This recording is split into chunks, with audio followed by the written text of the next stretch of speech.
In this week's video, we're going to go right back to portrait painting, and like always, I'm going to show you every single technique that I used to paint this one. Now this is going to be more of an advanced airbrush painting tutorial, but I wanted to change this one up a bit. So what I decided to do was just to talk a little bit about some of the anatomy and physiology underneath the portrait, just some of the basic bone structures and muscle groups that I think about as I'm painting.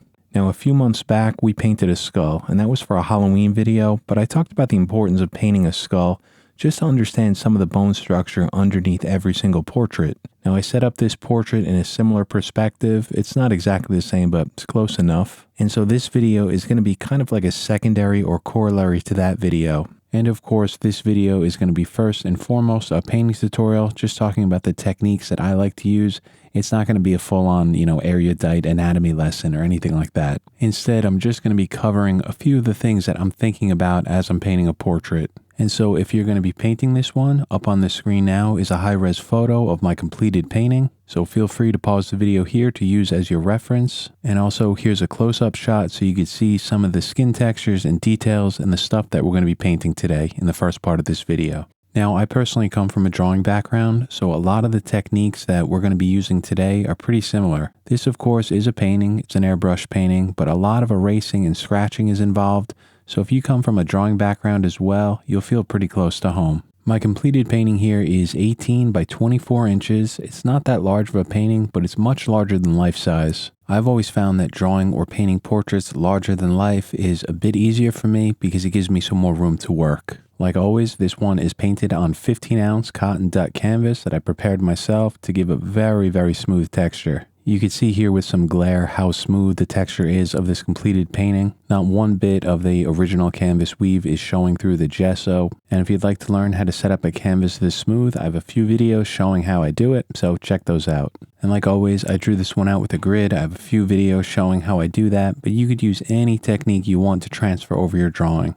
Now, when I paint any portrait, I always like to start with the eyes. There's a few reasons for that, but the main one is because the eyes sit within the orbit of the skull, and it's going to be the deepest part of the portrait, meaning the part on the farthest plane. And of course, it is going to depend on the perspective, the way that you're looking at the portrait, but generally it's going to be the deepest part. So it's kind of like starting within a hole and then working your way out. So now on the left side of the screen here, I'll be switching off my two paintings, the one of the skull and the portrait that we're working on today. Now both of these are side profiles, but the perspective is different between the two of them. So as I switch off between my two paintings, you will notice that they don't line up perfectly, but it'll work just fine so I could show you some of the basic things that I'm thinking about. When I'm painting any portrait and I'm starting within the eye, the two bones that I'm thinking about are the frontal bone and the zygomatic. The reason that these two bones are so important to me is because they're going to set the planes of both the forehead and the cheek, so the area above the eye and below it.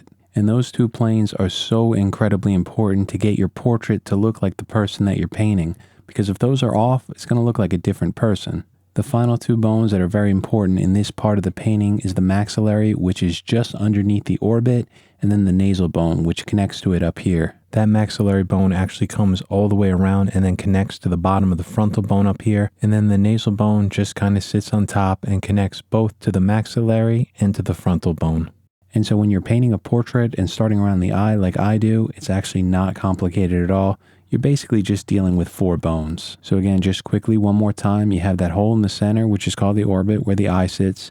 And above it, you're going to have the frontal bone, which is the forehead. To the right of that, you're going to have the zygomatic bone, which you can feel right now. It's that bump just below your eye. It makes up the cheek. And then underneath that and to the left, you have the maxillary and then that small little nasal bone up top. So let's start this one inside that orbit by painting the eye. I mixed up a few different color mixtures to paint this portrait, but I'll mainly be working with a warmer hue and a cooler hue to paint this portrait, just using two colors, orange and blue. The color mixture in my airbrush right now is the warmer hue, and the mixture for it is at the bottom of the screen. It's just those two colors, but you'll notice that I added some white into it. I did that for two reasons. That white is an opaque color. It has titanium dioxide in it, which is a very opaque pigment, and it's just going to add some opacity to the mix. So it'll lighten the value of that mixture and prevent it from getting too dark. And because there's an opaque paint in the mixture, this is considered a semi-opaque color. But since I'm using an airbrush and spraying in small layers, it's still going to work very similar to a transparent color.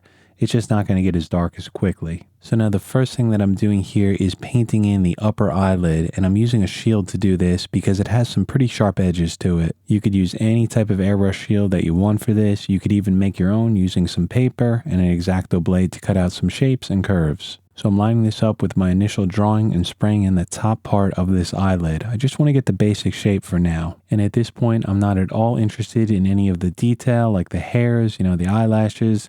I'm just focusing on the shape that I see. I'll eventually be speeding up parts of this video because this painting took me quite a while, but I'm showing some of these parts in real time just to remind you to slow down. There's no need to rush in painting. So nice and simple, just two basic curves here at the top and the lower part of that upper eyelid. Now from here, I want to define the shape of the iris, that dark ring along the outside of the iris, which is called the limbal ring, and that's going to separate the iris, which is the color part of the eye, from the sclera, which is the whites of the eye. So I'm using this circle template shield, lining it up with the right side of that limbus and spraying in a very small amount of paint. I don't want to spray this too far down because you'll notice that the lower eyelid is kind of blocking off the lower part of the iris. So what I'll do here is switch back to an airbrush shield and line this up with the lower eyelid. Now I'm angling my airbrush to the left here so I could spray the paint into the iris and get that thin little line at the bottom. When I angle my airbrush like this, it's just going to help control some of the overspray so it doesn't get too far over to the sclera to the right.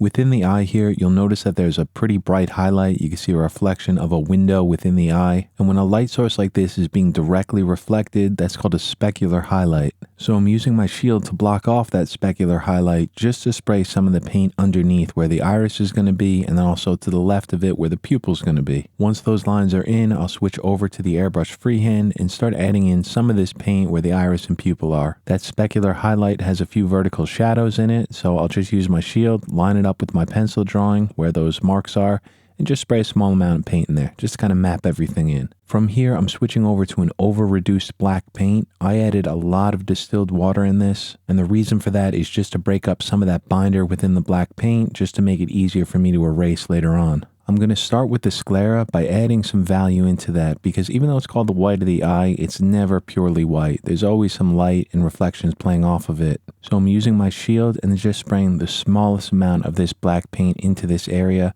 Also adding a little bit of a gradient, some more of the black paint toward the bottom where the shield is, and then less as I move my way up. That over reduction of the paint is also going to add to its transparency, so you have to add a lot more of this to get it darker. And that can be very helpful for the color black because it's just one of those pigments, whether it's carbon-based or iron oxide, it just gets very dark very quickly, so you need to be careful with it. I'm using a ripped piece of paper here for that upper eyelid, and I'm just spraying in the top part of it just to get that transition and a little bit of texture where the eyelashes are going to be. And again, because this black paint is over reduced, it's a little bit easier for me. It's just not getting pure black right away. I just have to slowly build up the layers, which is what I like because it's a bit more forgiving. What I'm doing from here is using that black paint and essentially drawing with the airbrush. I'm looking at my reference, paying attention to the lines and transitions that I see. I'm looking for those darker values within the eye, and then you'll see me switching off between both freehand and some shields. Not all the lines and transitions in the eye here are all that sharp, so I could use some freehand just to get some softer transitions. I don't need everything to be razor sharp.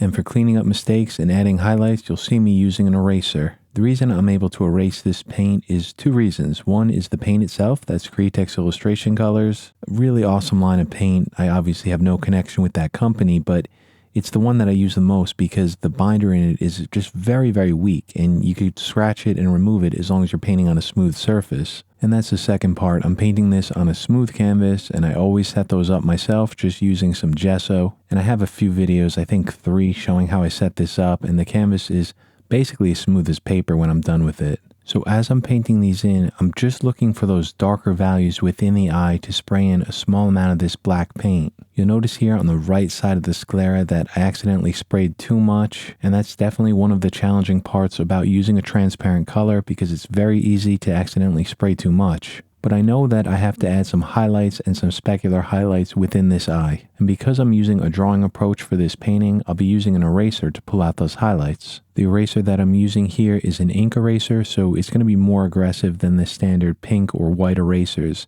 So it just helps cut into that paint a bit easier. I'll use it first on the upper part of this eyelid to pull out that thin highlight, and then I'll work my way into these specular highlights. As I move along right, I could just kind of blend in this mistake within the sclera of the eye. Just add a little bit of texture, kind of blend the highlight above it into it, just so we can make it less visible. The right side of the sclera is going to need to be darker anyway, because the eye itself is a sphere shape, right? So it's rounding away, and the part that's rounding away is going to be darker. It's going to be in shadow. So a little bit of a darker value there is going to help me out. But just remember, don't worry about making mistakes. Painting is all about making mistakes. It's about making mistakes over and over. And the better you get, you just kind of learn to correct them and adjust them. And I know that this is kind of a cliche, but mistakes are really the best way to learn. I think in painting, it's probably the only way we learn. Because painting in this style, representational art, is all about observation. It's about paying attention to what you see. And when you make a mistake, you'll notice that your mistake looks different from your reference or whatever it is you're looking at. And it's one of the best ways, in my opinion, to train the eye, because not only are you learning to see whatever it is that you're trying to paint, but you're also looking at your painting and seeing the differences and comparing your work to what you're seeing. So moving along to the next part, I want to get in this shape, this small plane of the lower eyelid just below the sclera here. And to do that, I'm going to use a shield that has a curve cut out in it. And I'm going back to that flesh tone mixture, the warmer color. What I'm doing is lining up my shields with my initial drawing and then just spraying the smallest amount of paint on the shield itself, letting the overspray just kind of dust onto the canvas. You'll see that it just leaves a very thin line, which is what I want. It's going to be the transition point between the lower eyelid and then the skin texture below it. There's a few reference points that I want to paint in to the left of the eye itself, just kind of where a few of those wrinkles start underneath. So I'm painting those in using a shield to get them in nice and sharp. And then I'm going to glaze a thin amount of this flesh tone on that lower eyelid just to get some value and some hue in there. And so at this point, we have the major values and shapes added in for the eye, plus the upper and lower eyelid. So what I'm going to start doing now is adding some light into this area by using my eraser and erasing into the paint. Again, just looking at my reference, what I like to do is squint my eyes.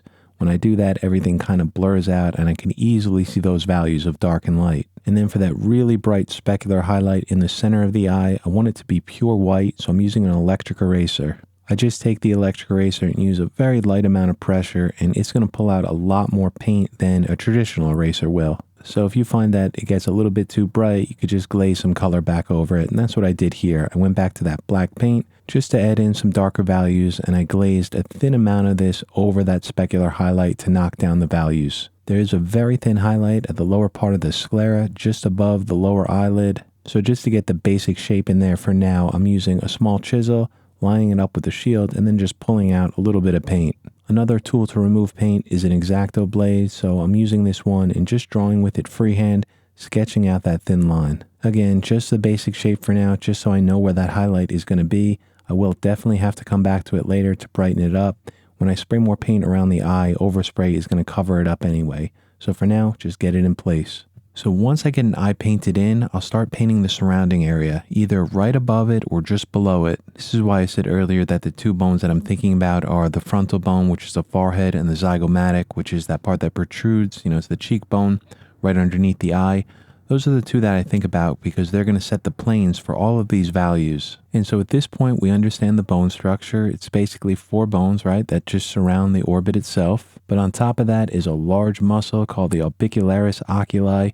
It's kind of like a bagel or a Bialy shape. That's the way I've always thought about it. And what I mean by that is that it's basically kind of like an oval shape. It's a sphincter muscle, so it's responsible for closing the eye. When you squeeze your eyes really tight, that's the orbicularis oculi. And on this portrait, it's a neutral pose with that muscle relaxed, and he's not making any extreme facial expressions. And because we're going to be working our way up to the forehead, the other large muscle up here is called the frontalis. It's easy to remember, it's only one word. And the way that I think about it is frontalis, frontal bone. It's the muscle that's over the frontal bone in the forehead. And physiology-wise, when this muscle contracts, you're going to see those wrinkles, those lines within the forehead.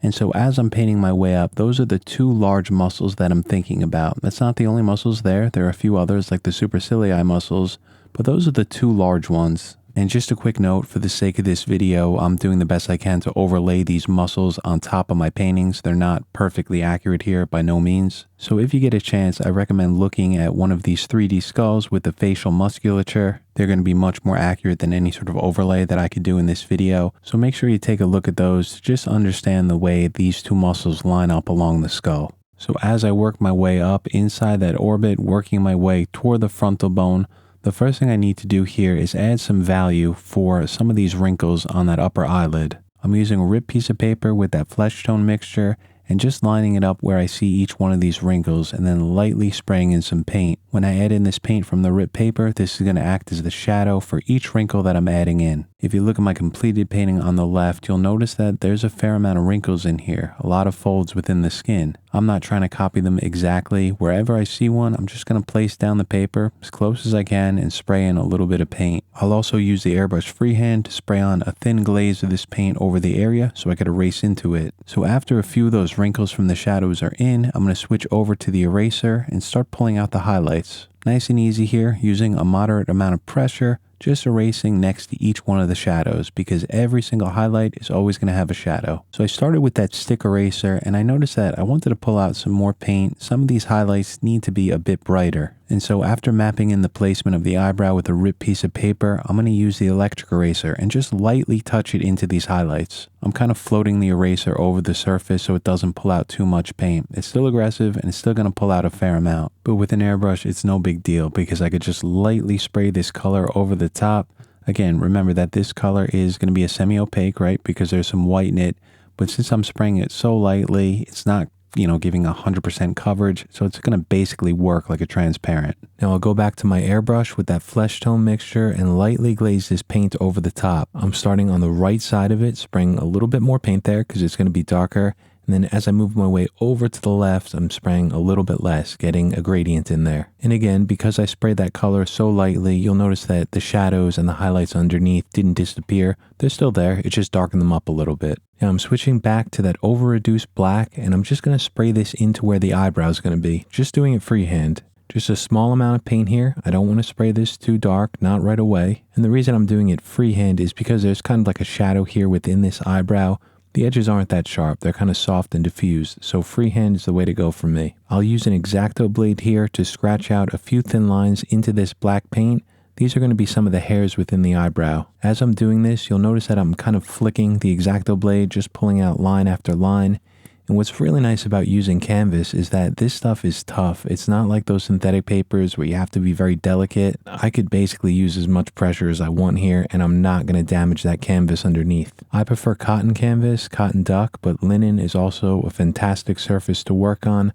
I just prefer a heavier one, so I use 15 ounce. And then with those layers of gesso on top of it, you just have one of the toughest surfaces to paint on. And so most of these scratch marks are going to get covered up as I glaze some more paint over the top of this because this area is going to need to be a lot darker later on. So I'll switch back over to the airbrush with that black color and start on the left side of this eyebrow, darkening it up. I'll also use a black colored pencil. This is one of my favorite tools to sketch in a few thin dark lines. And I'm just sketching in some of the darker hairs in here, just kind of building up that texture. So now as we move along to the nose, there's just two more muscles that I want to talk about. The first one being a thin one, it's kind of like a band right underneath the eyebrows. That's called the corrugator supercilii. And these muscles pull the eyebrows inward toward the center of the nose. But there is also another group of muscles called the depressor supercilii. They are generally considered to be part of that eye muscle, the orbicularis oculi, so I'm not even going to talk about them. But there is one more muscle, and I promise that this is the last one.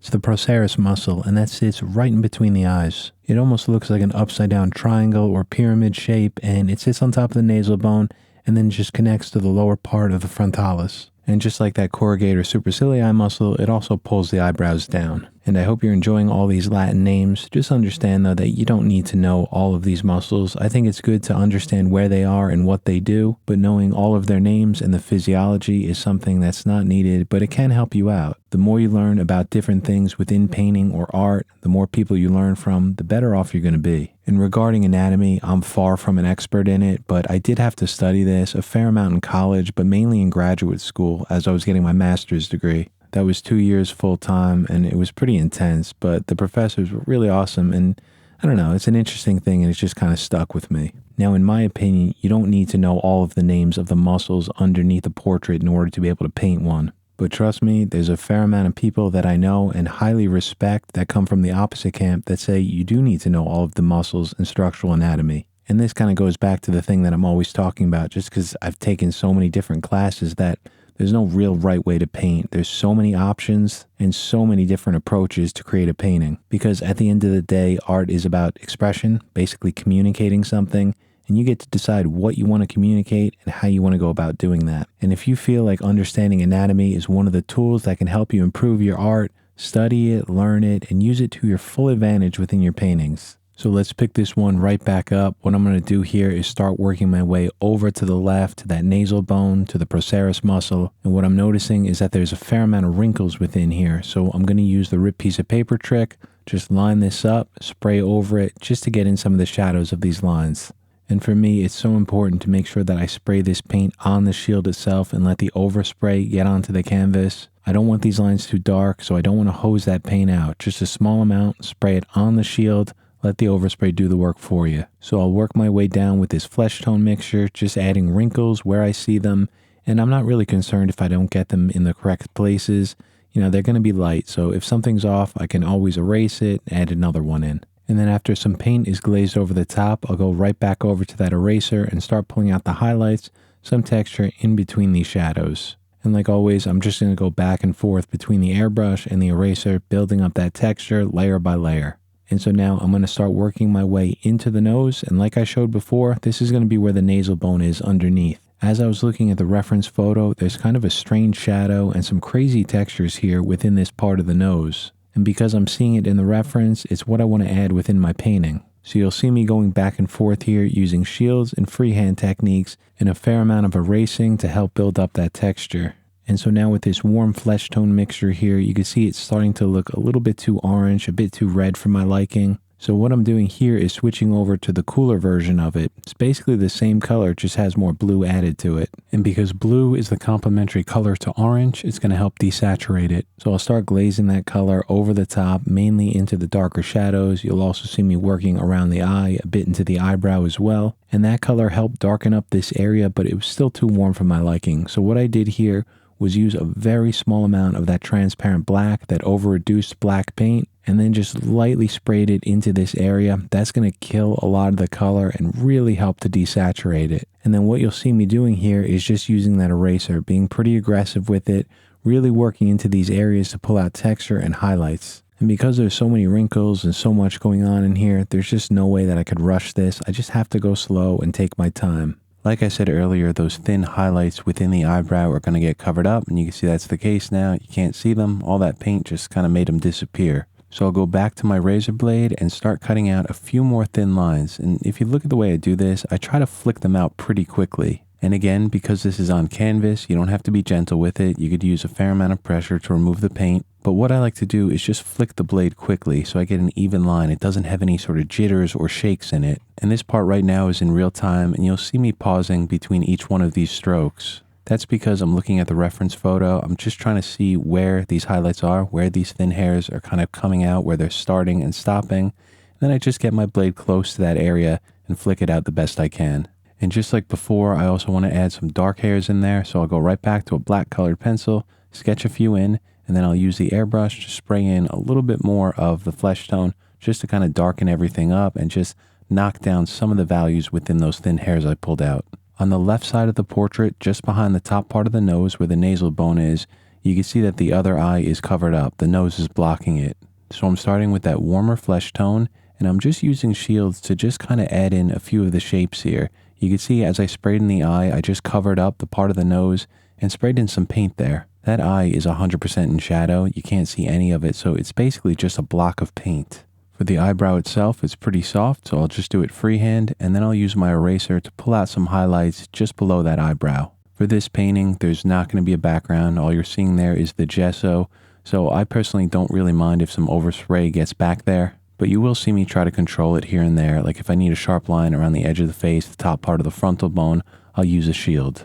So I'll switch over to that darker, cooler flesh tone mixture and then just start working in this area between the two eyes where that procerus muscle is, just kind of adding in some more texture, adding paint, then erasing into it for the highlights. There's a lot going on here, so I'm not trying to paint in every single thing I see. I'm just trying to get it close, trying to get the impression of what I see down. Now I'll switch back over to that transparent black mixture, that over-reduced black, spraying a little bit into that left eye and then up into the eyebrow above it. Something like that is going to work well enough. Just make it look like there's something going on there. And then I'll use my X-Acto blade just to sketch in a few of those thin highlights. I'll also use my eraser to work in here because some of the values were too dark, so one pass with the eraser will help lighten them up.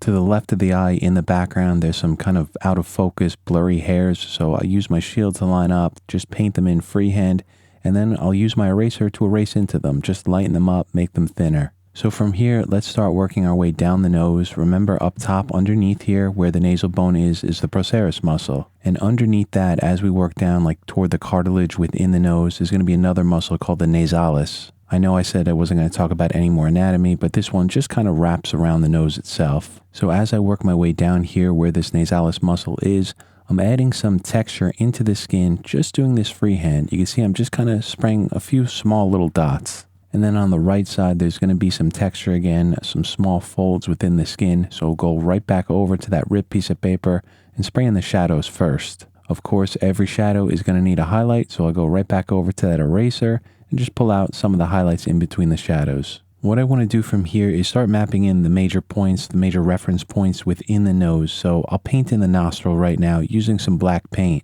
So I'll use a shield to define the sharp edge, and you can see here that this shield doesn't fit it perfectly, so I'm just kind of moving it around, getting it to fit the best I can. And for the edge of the nostril, I'll switch over from black to the flesh tone mixture and start spraying in the edge here. This is the alar part of the nose. The edge of this is very sharp, so I'll use two different shields. Again, neither one fits. I can get it as close as I can just by spraying a small part on one shield, switching over to another and spraying in the rest. Once those lines are in, I'll use the airbrush freehand to start spraying in the rest of the value and some texture here within this side of the nostril. And then I'll start working my way up to this small crease. This is called the alar crease, and it's kind of like a fold within the top part of the nostril. So I'll get the sharp part of that in with the shield and then just spray some freehand around it. I'm leaving out a small area right now where the highlight's going to be on the nose. We'll get back to that later. To paint in the contour or the side profile of the nose, I'm using a few different shields to try to line up and spray into this area. But there are a lot of small little curves and transitions along the profile of the nose.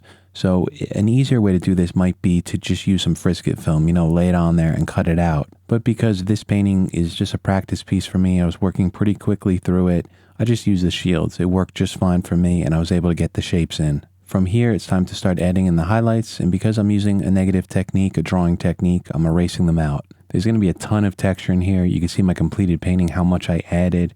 So I'll be switching off between the airbrush freehand, spraying in some small dots, and then erasing around them for the highlights. What I'm not doing in this painting is using any sort of skin texture template. I want to do all of this freehand just to give myself a little bit more control. And you could use any sort of erasing technique that you want for this. An electric eraser is fine. It does pull them out a little bit bright, but you can still get it to work. If they're too bright, you could always glaze some paint over the top. And so now at this point, we have the major shapes in, we have the major values and transitions between those values.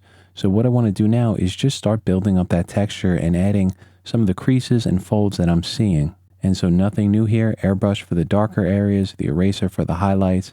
Basically rinse and repeat from what we've been doing before. I am, of course, looking at the reference, trying to pay attention to where I see these shapes and textures.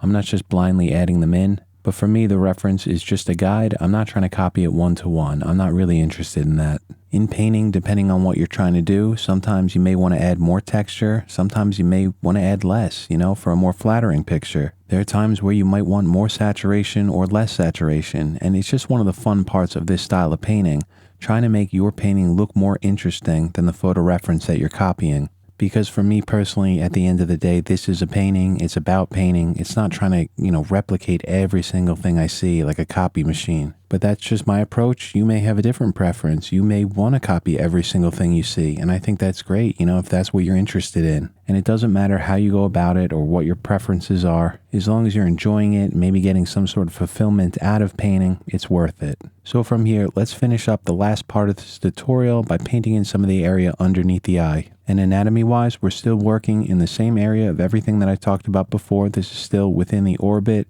just to the left of the zygomatic bone and above the maxillary. And the muscle that we're painting over here is that eye muscle, the orbicularis oculi, and we're just painting over the lower part of it. And what we're seeing here is a fair amount of wrinkles and folds just above that fat layer underneath the skin. So I'll use a ripped piece of paper, and you can see that I kind of ripped like a small curve in it. And I'm laying this down and spraying the paint just to the top. And so that's going to give me a sharp line at the bottom of each one of these wrinkles, and the top part is going to be a little bit softer. There's going to be a very small gradient at the top of each one. You'll notice that I'm adding these wrinkles in on a blank part of the canvas. There's no paint underneath, and I did that on purpose. The reason for that is just to help me with any mistakes that I make. If any of these get a little bit too dark or I don't like the position of them, it's so easy to erase when there's no paint underneath. If I wanted to, I could remove all of these wrinkles, just go back down to the gessoed canvas, and then start again. So it's just a little bit more forgiving for me. And you can see here with these wrinkles, I kind of sectioned off a small area just so I could focus on that. I don't want to overwhelm myself and try to take on all the wrinkles within the skin.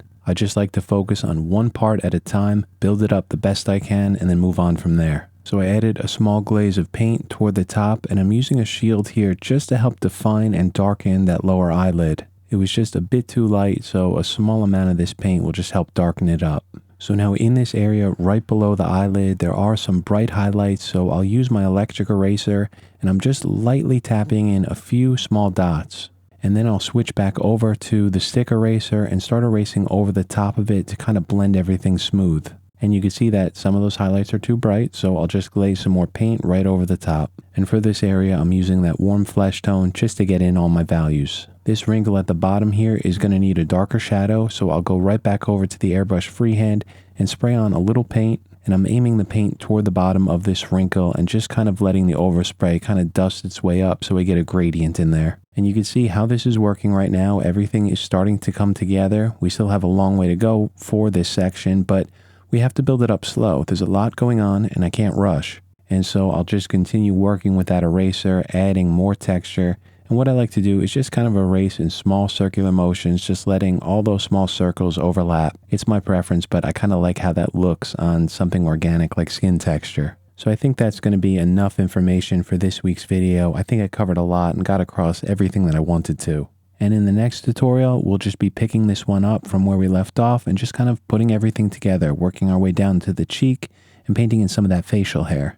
And so to finish this one up, let's just do a quick recap of the anatomy that I talked about today. For the skeletal structure, we started painting this one around the eye, and that's called the orbit. And the two bones that I'm always thinking about when I start the painting are the frontal bone and the zygomatic. And like I said earlier, that's just because those set the planes of both the forehead and the cheek. And the other bone that surrounds and creates the contour of the orbit is the maxillary bone down here and to the left. And the final bone within this area is the nasal bone, which sits in between the maxilla, between those two maxillary bones and the frontal bone. And then moving along to the musculature, the two large ones within the area that we painted today is this large circular ovalish one around the eye called the orbicularis oculi. And then just above that is that large muscle on the frontal bone called the frontalis. Those are the two large ones that I think about within this area, but there are a few others. So let's not forget about the two other smaller ones, that thin band one, the corrugator supercilii, and then that larger kind of like diamond, upside down diamond shape, the procerus right in the middle. You could also clearly see in this how that nasalis muscle just kind of wraps around the cartilage of the nose just below the nasal bone. So I do hope that you enjoyed this little overview of some of the anatomy involved in portrait painting. I know that at first glance it may seem complicated, but it's really not that difficult, and if you approach it with curiosity, it's actually pretty fun to learn. And if you're really interested in learning more about this is usually taught in a good art school through sculpting. You sculpt something called an écorché model. It's usually a minimum of 1 year, 2 full semesters, and what you do is you sculpt every single bone of the skeletal system, and then you sculpt all the muscles on the entire body. You usually do that on one half. For me personally, I had to do it 2 years full-time in graduate school. There was also a lot of drawing and digital drawing involved. And to me personally, it felt like one of those things that was kind of annoying and frustrating to start out with. But then a few months into it, as you start learning all the structures and putting everything together, it could be very fun and fulfilling. And again, if you're interested, study it because you want to learn it, not because you're told to do so. Always stick to what you feel is true in your art. And if you feel like others are trying to disparage you or belittle your approach, just keep your head up and keep on going. You're going to be fine. I'd like to thank the newest members this week, James, John, and Neil at a very generous tier 3. Thank you all so much. I'd also like to welcome back Enrique, Sharkin, and M. Webb. Welcome back, guys. And thank you so much to the kind and extremely generous support of the current channel members scrolling up on the screen right now. Have a great week, everyone. Be well. I'll see you back here next Friday.